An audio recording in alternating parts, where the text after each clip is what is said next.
Welcome back to Off 63rd Chicago, from the beach to the burbs. I'm Garrard McClendon, and this is After the Show. This is where our tongues are unbridled. We can say whatever we want. I've got Matthew Sapaula with us tonight. I've got Steve Rhodes, and I've got Aricka Flowers in the mix.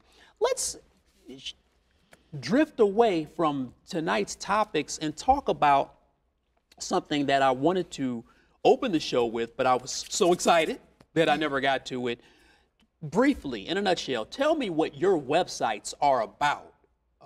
Let's start with Aricka Flowers, ProgressIllinois.com. Right, we're a political news website and blog, and we come from a progressive stance, and with that we provide news, straight hard news, but also opinion and analysis. I think that's the most key part to You have lots of video on your site too. Why video? Yes, well, we've decided to kind of really work on pulling in the multimedia part of the web. You've got an ability with the web to show and really bring the person there a little bit more than you can with words, or in a different capacity to do so. So that's why we're trying to marry all of that together. What makes it Progress Illinois? Progress is the progressive angle in which we cover our What does that stories. mean, And that means essentially we come from a liberal standpoint, but that does not cloud how we report. And if just because something is happening with a Democrat or a progressive legislator, if we think it's wrong or if we think that they're not going down the right path, we report on it and we provide analysis on it. And you're very good at getting rid of the insects. I love that. I'm sorry, I can't. It's all good. Hey, one little that's right. It's always one, right? Yeah. Hey, Steve, BeachwoodReporter.com. I've been a fan for years now, but talk to my viewers online about the BeachwoodReporter.com. Sure. We're a Chicago news and culture review. We do a lot of media criticism, political analysis. We also have a pretty robust sports section, music, books. We just kind of take it all on, and sometimes we manage to be witty while we do it. We try to achieve a certain tone like that, and that's what we do. Aricka, I love ProgressIllinois.com because when you get to it, you're immediately pulled in. You'll find something on the site, whether it's a headline or whether it's video, that you're attracted to. Your site, Beachwood. I love BeachwoodReporter.com because it's almost a nostalgic homepage. Yeah. You know, it's got like that burnt sepia tone, and it's like, wow, it's a website, but is this 1920? Right. And so it has that feel to it where it's like, I'm comfortable. It almost feels like a page turner. It almost feels like you're reading a newspaper. Yes, that's what I like about your site. Matthew Sapaula, what is up with the smart guy, man? Give us the website and talk to us. Well, the initial website was moneysmartradio.com, and I poured in basically a lot of my 11 years of being a one-on-one financial advisor, working with clients. And what happened last year, the first thing before I'm a financial advisor, the first thing I am is an entrepreneur. So I poured all that stuff, how to build and market your company, and I used my blog to do that.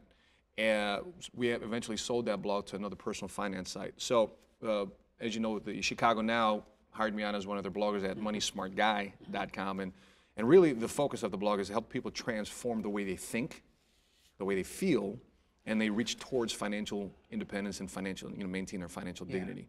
And a lot of that is I attack the character of how we were brought up with money, because dealing with money on the kitchen table is like the words we were hearing all the time is we don't have enough, we don't have enough, we don't have enough. I grew up with the mentalities we don't have enough. When yet, all along, we do have enough. Yeah. Right? The 6 inches between your ears and 6 inches between your breastbone and your heart, that's where wealth comes from. Oh. And from that wealth becomes the richness of our decisions. It's something I heard earlier, from reading, Robert Kiyosaki's book, Rich Dad, Poor Dad. If you read any of Donald Trump's stuff, or, if you read any, they say that wealthy people respect time more than people who aren't wealthy. What does that mean? Does anyone want to chime in on that? You can't chime in yet. But I'd say that's easy to say if you're wealthy. There we go. That's right. That's right. It's easy being rich once you're rich, right? Right. Well, what do you think that means, either of you? I think that essentially means that I think, maybe people who are wealthy and have used their time wisely in order to gain that wealth. And I think that people don't necessarily take a good advantage of the resources, the knowledge they have, and then use the time wisely in order to build quickly. Yeah, and I'm not gonna let you answer that question. You gotta stay away. I'm going to Steve Rhodes next. Steve, Rahm Emanuel is going to be our mayor. Yep. Was there any doubt in your mind first? Then I got a follow-up. Was there any doubt? There was originally. I mean, originally I was skeptical that he was even going to run, because I tried to picture this guy, here he is trying to help negotiate, nuclear treaties and national health care and so on and so forth. And he's going to come here and have to worry about some schmo in streets and sand, sleeping on the job. I just couldn't see it. But obviously it's a larger job than that. But I also didn't see the landslide that he had. It did surprise me. I just didn't see it coming because to this day, I can't see the appeal of the guy. I just, you don't see the appeal, but out of the 6 that ran, or the 5 that ran against Rahm, is he the best person for the job? Not necessarily in terms of the best person professionally or the person who can get the most done, but is he the best person out of those 5? He wasn't in my mind. I mean, I think that in my mind, I could build a better case for Miguel Devallier. Ooh, I thought you were going to say Carol Mosley Jerry Braun. Chico. And I wouldn't necessarily build a case for Carol Mosley Braun, but I could have seen how I thought that, there was a point where she was gaining momentum, and I thought that she would be a factor. But Rahm, a lot of this was planned out ahead of time. Rahm's very close to the dailies. He has been for a long time. And he inherited the daily machinery, and he had the business community, and he had all of those elements in place probably before we even knew that he was thinking about running. Yeah. And I have to admit, it even caught me flat-footed, I'm ashamed to say. And then his brother, Daley's brother, ends up getting Rahm's old job. All right. Obviously they talked about all of that. I've been reading a lot of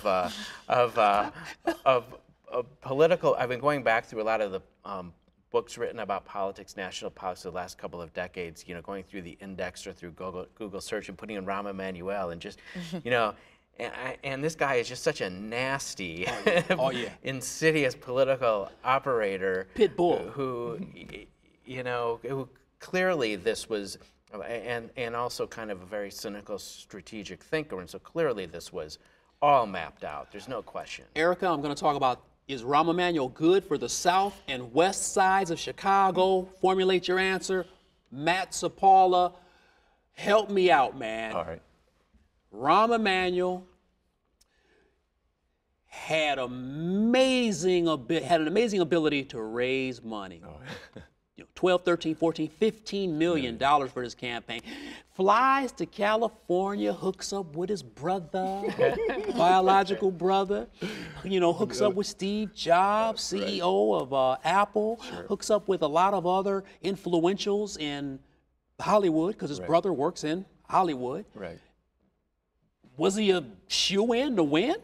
Anthony Robbins said one time, he said, the quality of your life is based on the quality of your relationships, right? Ooh. So, he may not be the best man for the job, but he's got some quality relationships there, good or bad. I don't know how he's obtained them. And I think that he's leveraged those. He's endeared himself to those. Obviously, it's the position that he's heading as the mayor of Chicago. So perhaps that had some pull. Give back, what can I do for you if you do this for me? Obviously, those conversations happen. Will these relationships help Chicago? I think so. I think if he has those relationships and he's bringing them in, they've raised money, they've obviously put their money where the mouth is, it could be perhaps a good second look for other people to take a look at Chicago. Because I don't know about you, seeing these billboards and full-page ads in our publication, getting people to New Jersey, Indiana, come on now. Step off. Yeah, I like that. You mentioned, I'll just mention this briefly, Steve, Devallier growing wings and growing legs all throughout the campaign. He ended up being third, I believe. Mm-hmm. Was he third? Yeah, he ended up beating out Carol Mosley Braun. They were fighting over 9% of the vote. I was hoping that, but he was a candidate that didn't really have any money. So it just shows you that influence, celebrity, power, money, scratching backs, rubbing elbows, ends up being the soup of the day. Aricka, the south and west side, lakefront's important, The Loop's important, the North Side's important. I love going to Wrigley Field, but the South and West Side, will there be improvement under a Rahm Emanuel administration? It remains to be seen. The South and West Side and those communities gave Rahm, their vote. I mean, they voted for Rahm. They wanted Rahm in, and they put him in office. Really, they helped to really get him in office and avoid a runoff. So now it's really a question of those business relationships that he has, how he's going to use them to bring business development and jobs into those communities. And the key will be those jobs. Are they quality jobs? Are they jobs that pay people well, or are they just any old job? But hey, it's a job. That's really going to be the question, and whether or not, I think that's going to be one key defining point about whether or not he'll be good for those South and West Side. Walmarts are coming, baby. Always low prices. Give me a job, Walmart. Always low wages. Yeah. Everyday low wages. That's cold. That's cold, dude. So I'm going to close by saying this. There may be 2, possibly 4, even 6 Walmarts coming to the South and West Side. Good, bad, indifferent, ambivalent, Steve Rhodes. I think it's bad. I think that they have a record of low wages, low benefits, taking out of the community instead of giving into the community. It's not the way that I would prefer to see economic development done. But I think if you really want to have development in our neighborhoods, that comes from City Hall. And Mayor Daley had a downtown first and let's have it trickle down philosophy, and that's the same way Rahm Emanuel is going. Yeah.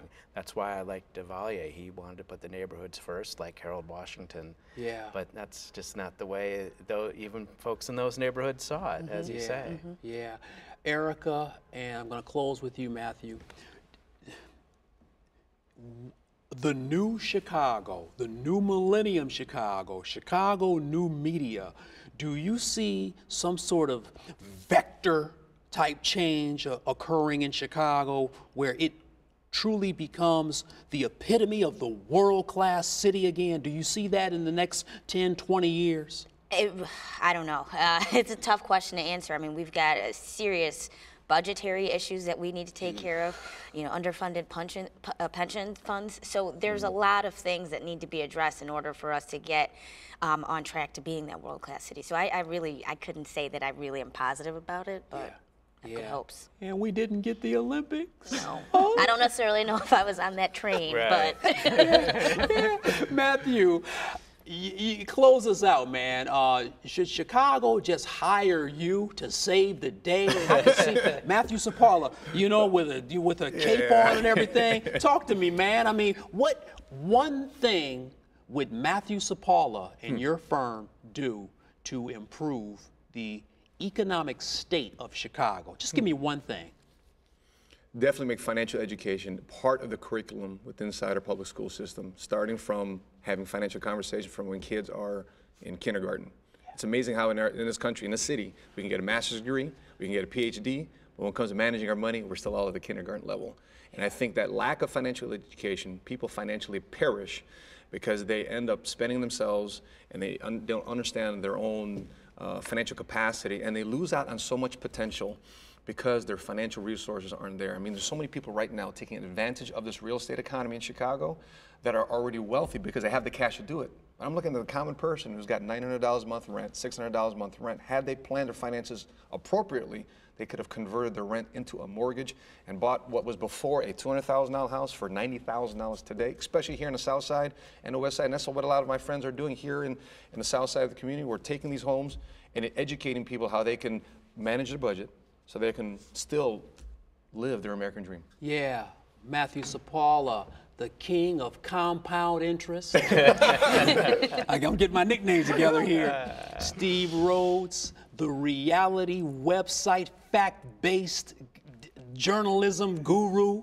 And I've got Aricka Flowers, ProgressIllinois.com. Thank you three for being on Off 63rd, Chicago, from the beach to the birds with Garrard McClendon. We appreciate you. Thank Appreciate you. you back.